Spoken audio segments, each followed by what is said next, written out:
In this video, I'm going to share with you a really simple equation that you need to know if you want to become financially free.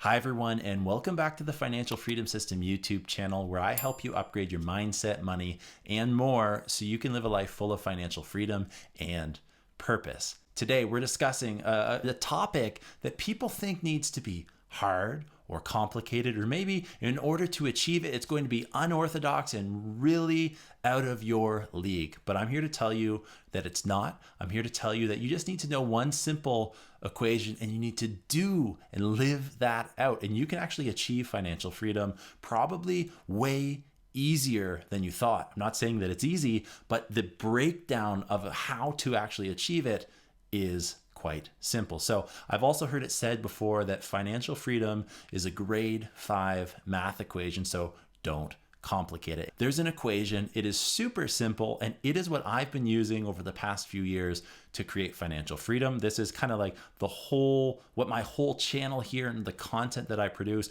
really comes back to this foundation. Financial freedom equals blank subtract blank. And what are those two blanks? Well, the very first one here is what we call assets. Now, what is an asset? An asset is basically something that gives you money, something that puts money into your pocket. So a few examples of what assets could potentially be for you would be a job or jobs that you might have, right? You simply exchange your time for money, and as a result, you get a paycheck every week, every 2 weeks, every month, etc. That is typically the asset that most people have, and they probably don't even realize that it's an asset. Another thing here that I think could be considered an asset would be something like a savings account that you have specifically. Now, you could argue that one a little bit, but if I need money, I have some money stored away that I can use for whatever purpose that I need. That's another access or way that I can get my hands on some more money if I have savings. Maybe you have some solid investments, right, that you've been able to put away consistently, and over time those investments grow. And it doesn't have to be like they double every single month. It could be as simple as growing 3-5% every single year, but over time, and as that grows and compounds, that really adds up, and that's continuously making you money. So those are a couple easy ones to consider. Maybe this one you want to throw out there because it is an asset that a lot of people love, that a lot of people have had a lot of success in, if they do it right at least. One that I haven't stepped into, but a lot of people in my circle have had tremendous success in, and that is real estate, right? Because through real estate, it's another example of an asset because you are able to continuously get money, continuously get cash flow, whether that is through rent or you're continuously kind of capital is increasing as well as the property values might go up over time. So those are a few examples of assets. It doesn't have to be all. This isn't inclusive of everything that can make you money. You might want to go ahead and maybe start your own business as well, right? And so for me, I look at my job, I look at the investments that I have, I look at the savings accounts that I have, but I also have a business that has allowed me to expand my streams of income and so many other things. So those are some of the areas that you might want to look at considering kind of the assets that you have in your own life. Basically, that's anything that puts money into your pocket. And those are really important for a number of different reasons, but I want to break the other side of this simple equation down. Financial freedom equals assets, subtract something else. We're going to call that other thing here liabilities. All right. So again, financial freedom equals your assets, subtract your liabilities. And liabilities are the opposite of assets. They are things that take money out of your pocket. Now, what could those be? Well, if you have a job, that's one example of how you make money. The opposite of that is right away, at least here in Canada, you lose a good chunk of that money, maybe 35-40%, depending on where you're at, to taxes.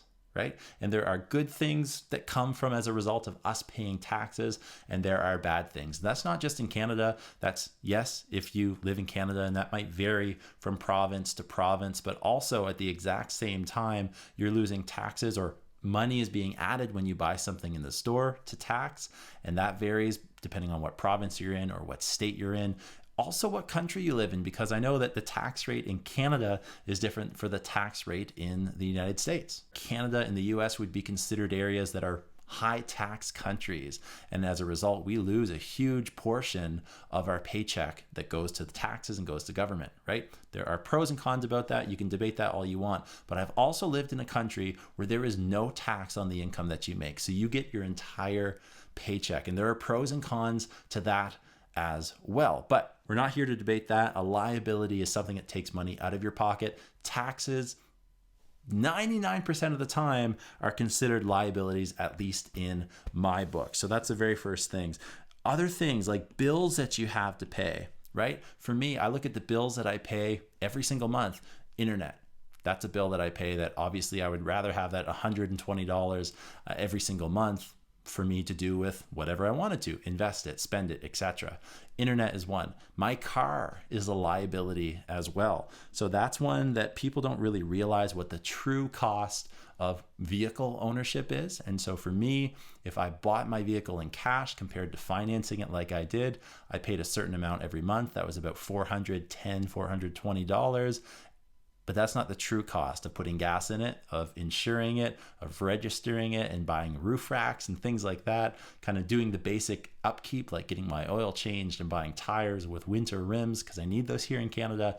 For me, the true cost of my vehicle is actually $910 every single month. So right away, I'm never gaining any money on that. So that is considered a liability. Bills, car payments, etc. Those are some other liabilities. Maybe you're responsible and you've got some loans that you're going to take out or that you need to use, right? These are all considered liabilities. If you throw debt in there, that works as well. Essentially, they are anything that take money out of your pocket. And in order to make sure that you are on the path to creating financial freedom, I think there's a few things that you need to do. You need to go ahead and you need to add assets. You need to get and obtain, create more assets in your life, and you need to limit your liabilities. And that's kind of like the acronym or the way that I remember it. Add assets, limit liabilities, because that is the biggest thing that you're going to use to create financial freedom. As you add more assets over time, what's going to happen is that is going to change this sign right here, the subtraction sign, to basically a greater than sign. Your assets are greater than your liabilities. Another way to really kind of imbalance that in a way that we want to have that imbalance would be to limit or to lower your liabilities. So all of a sudden you're not paying $1,500 a month for rent. Maybe you have a roommate and you're splitting that, so you're paying $750. All of a sudden, you've got $750 every single month that you can take and you can invest that you can take and you can make a business so that you can generate more cash flow, that you can basically add more assets, right?